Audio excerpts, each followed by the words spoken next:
Avant-garde music really is the natural progression from the traditional classical forms of music, traditional forms of all types of music, whether it be folk or the popular music of a time. As we moved into the 20th century, composers particularly were fed up really, or at least they'd exhausted, they felt, the traditional forms in music and the traditional forms of music.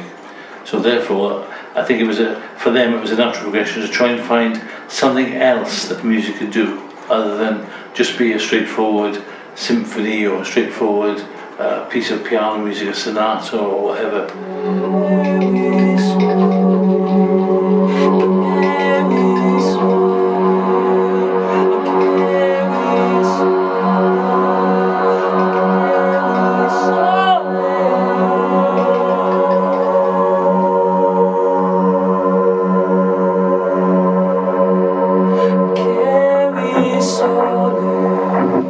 For me, experimental really means trying out things that hadn't been done before, pushing the boundaries, taking music to new places. I think the word avant-garde, I think sometimes they're interchangeable, but people who are sort of thinking outside the box and not following maybe the conventional rules that have been established.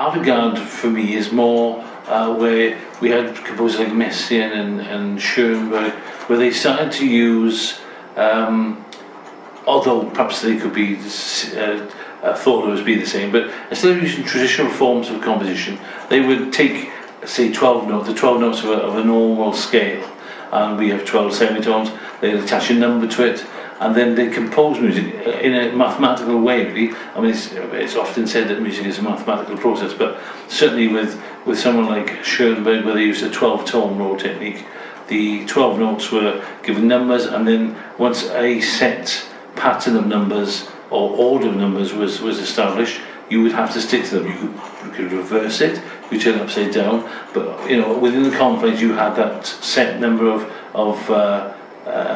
notes coming out, and they're coming up in a specific number and a specific form, and they would then, the production or what was actually made from that would be what you'd keep with. It wasn't a question of did it sound good, is it a nice phrase, this is the way it's got to be because this is the way we were composing. So it was down to a pure mathematical form, as opposed to someone having maybe, whereas Tchaikovsky may have a romantic feel to it, or romantic melodies as such.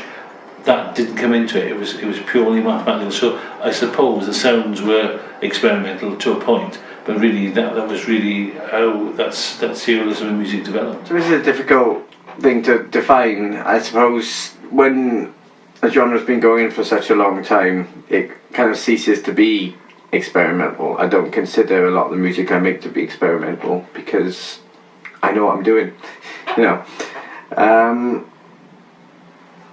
I wish there was some kind of umbrella. I mean, I can name you a variety of different genres that interest me, but to kind of put them all under one thing, I don't know if I'd use the word experimental. Maybe avant-garde is better, I suppose. I think the main ones of interest, especially to me, would be drone, noise music, music concrete, power electronics, early industrial, free jazz, free improv. that kind of thing. Got a place to start. Show you what my got to start with the big one, I think. Biggest noise artist, Mersbo, has released well over 200 albums, and at some point he wanted to do sort of a retrospective kind of thing, and a compilation just wouldn't have worked because of the amount of stuff he made, so we decided to release 50 CDs in one package. Sure. See. Oh, and 2 CD-ROMs. So, got all.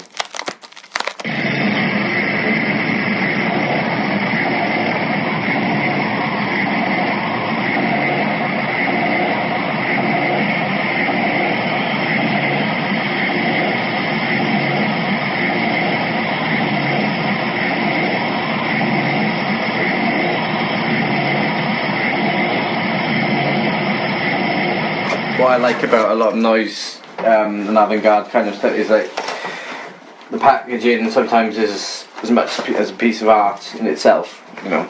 And I think that's one thing that a lot of popular music has lost. You know, we used to take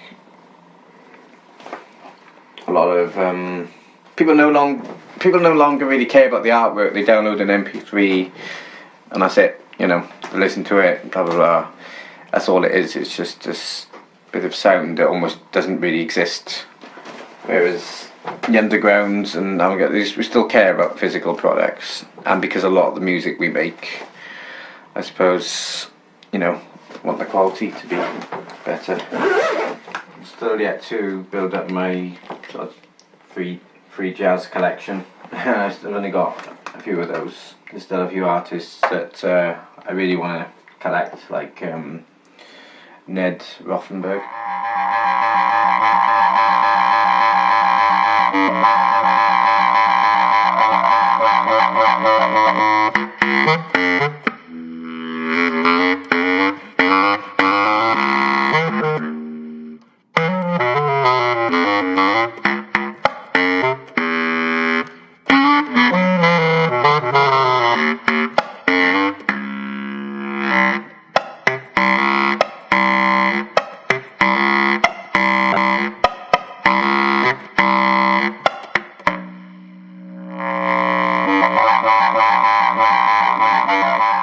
Point of view of making money, see, pop music is really more of a sort of commodity, something that can be marketed easily. Like fashion tends to come quite quickly and go. You know, I can't think of many classic pop albums. You know, we don't tend to get that terminology as much as maybe you do with other genres. I suppose, you know, rock music maybe, which is kind of goes back and forth between mainstream and sort of the underground, which a lot of avant-garde music is kind of a part of. Yeah, I think mainly I would say it's less popular, but that doesn't necessarily mean that it's worse. You know, there's it's just a lot of people are casual listeners of music. So, you know, not everyone is actively seeks out, reads magazines and, you know, finds new music that way. They're quite happy for it to just be introduced to them on the radio, and so popular music is all they know and they're happy with that. And, you know, there's nothing wrong with that just because I don't listen to it myself. You know, I'm not going to say that their music's wrong or mine's right. You know, I know full well that a lot of the music that I make, people often don't regard it as music. So, you know, I don't criticise them, and I take no notice if they criticise me, really. So